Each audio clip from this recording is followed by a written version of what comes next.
Hi guys, welcome back to my classics series. I'm super excited about today's video because so many of you have been requesting that I talk about one particular author, Jane Austen. Jane Austen is one of my favourite authors. I love her and you seem to really love her too. So I really wanted to talk to you today about all of Jane Austen's books. I mainly have two different editions of Jane Austen's books, these gorgeous vintage classics and also the cloth-bound classics. At the moment I'm reading from the cloth-bound classics, but I do like the look of these on my bookcase. I like the cloth-bound classics because they have really good introductions and really detailed notes, whereas the vintage classics don't have notes in the back, so you do kind of miss some of the references, which is why I tend not to read these editions as much, but they are so gorgeous. They've got gorgeous end papers, they're really beautiful inside, and I love the font in both of these, so there's not really any difference. If you want good notes, then I would go for these. If you want the prettiness, I would go with these. But I have the whole box set of the cloth-bound classics and I have a whole set of these, so I can read whichever edition I want at any time. I love them both equally, but for very different reasons. So I'm going to go through all the books in the order I read them in, and the first Jane Austen book I ever read was Pride and Prejudice. I really love this book, mainly because it was one of the first classics I ever read, so it has a very special place in my heart, but also because it's such an amazing book anyway. This is about Lizzie Bennet, whose mother is determined to marry her 5 daughters off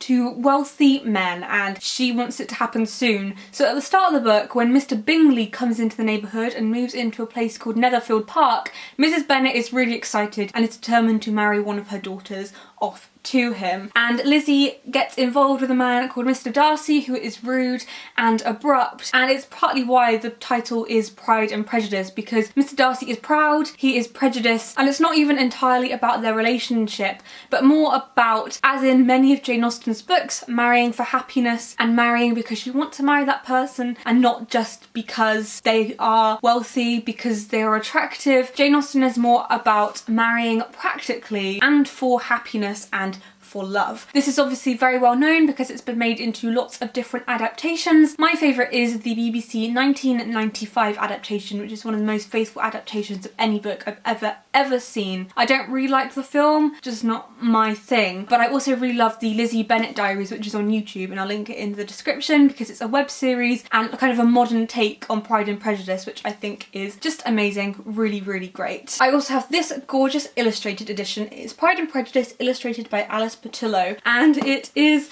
amazing. It's such a beautiful book.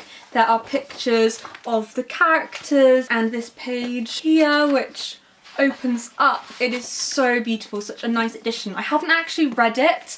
I haven't read the whole thing in this edition, but it's a really nice present. It just looks amazing wherever you put it. It's kind of a coffee table book. If you like this kind of thing, then I would highly recommend this edition. Then the second Jane Austen book I ever read was Northanger Abbey. I think this one is hilarious because it's basically a parody of the Gothic genre, and that means that Jane Austen is just throwing all the snark out, and Catherine Morland, the main character, is incredible. Basically, if Catherine was around nowadays, she would think that everybody was a vampire because she'd read Twilight. So in this, she becomes obsessed with Anne Radcliffe's novels, and she becomes friends with the Tilneys. Henry Tilney is honestly such a babe, the ultimate book boyfriend ever, completely fell in love with him, but she becomes involved with the Tilneys. She goes to their house, Northanger Abbey, as the title is, and she basically accuses Henry Tilney's father of murdering his wife because she's read so many Gothic novels and she seems to think that she's going to be a heroine in one, and it's kind of making fun of the Gothic genre and how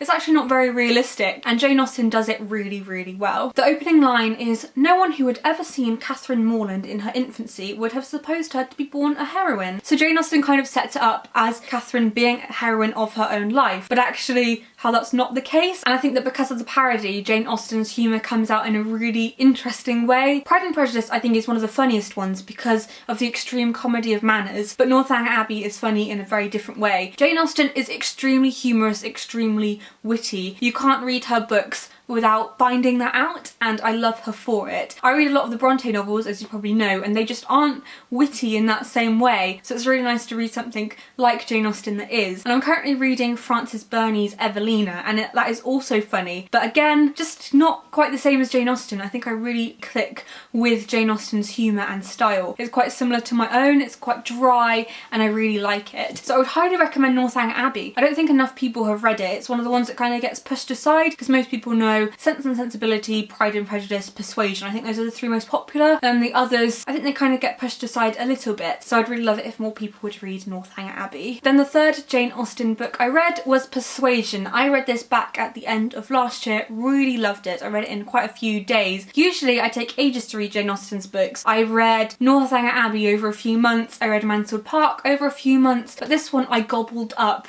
in pretty much 3 or 4 sittings. I really adored it. It's about Anne Elliot, who turns down the man she loves. She says, "I'm not going to marry you," because her family is saying that she shouldn't, and she's very influenced by her family. And the book really starts with Captain Wentworth coming back into her life and the challenges that she faces because things have changed. They are very different people. His situation is different, she feels different about the situation too, and I suppose you could say it's about their second relationship after they've broken up the first time. It's kind of the second part of it, but maybe not how you would expect. I think people don't really like Anne Elliot because she's not as aggressive in her emotions as Lizzie Bennet is, but I really like her for it. I think she's quiet, and I really like Jane Austen's protagonists who are like that, as I'll talk about with Fanny Price in a minute. Jane Austen writes the quietness of her protagonists really well. Lizzie is one of those characters that is so present on the page. Anne is a bit more shy. In the introduction of this edition by Lynn Truss, she writes that Persuasion is hard to adapt for drama because it is so much about observing and drawing inferences. So much of it is about thinking, which I definitely agree with. I think that's a really good way of summing it up. Summing up Anne Elliot. She thinks a lot, she observes a lot, she doesn't really have an active part in the plot. It's more about how others influence her. She's definitely a character who is easily influenced, and that makes it a very interesting plot, and I really like Persuasion. It's a very quiet novel and I like that about it. Some people don't, but I really do. And then the most recent Jane Austen book I've read is Mansfield Park. I really enjoyed this one. Some people call it the boring Jane Austen novel, but I have to disagree. I think it's one of the most interesting ones because Fanny Price is such an interesting protagonist. She is hardly present on the page, you hardly hear about her, you hardly hear about her emotions or her feelings, but she's still there. Like Anne Elliot, she's observing, she's watching the plot unfold, and she doesn't have an active part in it. She doesn't really push it on in any way. It's everybody else who makes the plot happen. It's everybody else that draws the story on. She hardly has a part to play in it, but it's because of her waiting, because of her quiet watching and observing, that she gets what she wants in the end. And I think that's a really nice thing. You don't have to be loud, you don't have to be somebody who goes all in. You can just be like Fanny Price and observe and watch, and you can still have your happily ever after. It's about Fanny Price, who goes to live with her aunt and uncle because her family have a lot of children, and so they offer to take her in. It happened quite a lot, and it actually happened to Jane Austen's brother, I think. So it's a really interesting story in that sense because Fanny is quite an outsider in the family. She's not one of the children, she doesn't really have the same status as them, and so she is seen as a lesser person, and you follow her from childhood through to when she's older. With the other Jane Austen novels, you kind of tend to see them just in that story, but this is a much longer story in terms of Fanny's life. I do have to admit that I was very frustrated at times because things weren't going as I wanted them to. I kind of wanted to reach into the book and make things happen in a very different way, but I think that Jane Austen does that very well. I feel like the frustration is warranted and maybe even deserved because you just want things to go as they do, and you find out that actually your perceptions of the characters aren't how those characters are, and it's a very tricky thing for a writer to show two different sides to a character, those that you perceive and those that are real, but I think that Jane Austen does it really well in this book. I don't want to say it's my favourite Jane Austen novel, but I do think it's one of the cleverest and one of the smartest, and for that I really love it. And then the other two Jane Austen works I've read are a lot shorter, but I think are just as good, and they are The History of England by a partial, prejudiced and ignorant historian and a Lady Susan. So I'm going to start with this book. This is one I picked up at the Jane Austen Centre in Bath, but I presume you can get it online too. It's published published by Quince Tree Press. I can't remember exactly how old she was when she wrote this, but it's basically Jane Austen's take on history. She wrote it because she wasn't happy with the way that history books portrayed some historical figures, and so she took it upon herself to write her own version. And it's just so hilarious. For example, when she's talking about Henry VIII, she says, "It would be an affront to my readers were I to suppose that they were not as well acquainted with the particulars of this king's reign as I am myself." There are quite a few historical figures in here. If you can get a hold of this, it's great. And there are some illustrations in here too, which I think she did, or maybe Cassandra did, but they are really, really great. And then Lady Susan, which I don't want to say is my favourite Jane Austen book, but it might just be my favourite Jane Austen book. I love her novels, but I think that Lady Susan is just phenomenal. The character of Lady Susan is a complete anti-heroine. You're not sure when you read it if you like her or whether you hate her, but I kind of like her because I dislike her. She's one of those characters that is so interesting, so well written, that you can't help but take a shine to her, even if you find her morals questionable. She is a seductress who has absolutely no care for the people she is seducing. She's only in it for her own gain. She tries to marry off her daughter to someone her daughter doesn't even like, doesn't even care about, just because it will further her position. And the book is actually told in letters, and you don't just get Lady Susan's letters, you get everybody else's. So you get everybody else's opinion of her too, and it's interesting how that changes throughout the book. It really is hilarious, which I've said about a lot of Jane Austen's other books that I've already talked about. I think that she is one of the funniest authors ever, and Lady Susan is a perfect showcase of her humour. It's also been made into a film called Love and Friendship, which I really liked. I wasn't sure how that humour would come across on the screen, but I was pleasantly surprised. It was so good. And then the final two Jane Austen books I haven't actually read, so I don't have a lot to say on them. But the first one is Sense and Sensibility. I have a feeling that I'm not going to like this book. I read the start of it, wasn't too keen, couldn't quite get into it like I could with the other Jane Austen novels, which is a shame, but I'm going to read it regardless of that. It's about sisters Eleanor and Marion, who after the death of their father with their mother, they move out, they get kicked out of their home, they have to leave, and so they go somewhere else to live. In the summary in here it says, "The charms of unsuitable men and the schemes of rival ladies mean that their paths to success are fraught with disappointment, but together they attempt to find a way to happiness." I really love the cover of this one too, and the inside matches the Pride and Prejudice cover. I hope to read it soon. I'd quite like to finish Jane Austen's novels. Even though it's going to be a sad time, I kind of just want to finish them now because I love them so much. I just want to read them and be able to talk about them. So hopefully I'll read it soon. Maybe next year. I don't know if it's going to be this year now. Hopefully next year. And then the final Jane Austen book is Emma,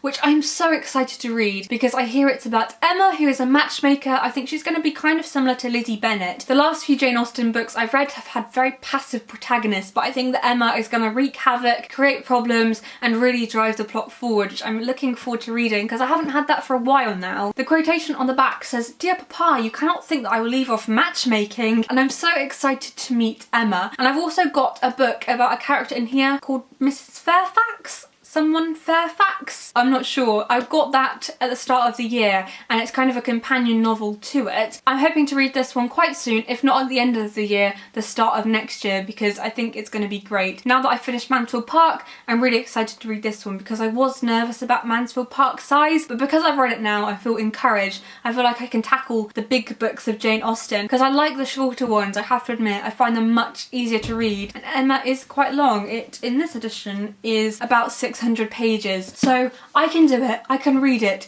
It will be worth it, I'm sure. I think it sounds really amusing and really great. So that was my Jane Austen video. Definitely not the last time you're going to hear about Jane Austen on my channel though. I love Jane Austen and I could talk about her books all day. That was just a run through of all my feelings about the books, but I'd like to make more videos about specific themes, specific characters and things like that to do with Jane Austen. So if there's anything you'd like to see in particular, let me know in the comments. And also if there are any classic specific videos you want to see me make, leave them in the comments below and I will take all your suggestions on board. So I hope you enjoyed watching this video and I will see you guys soon. Happy reading!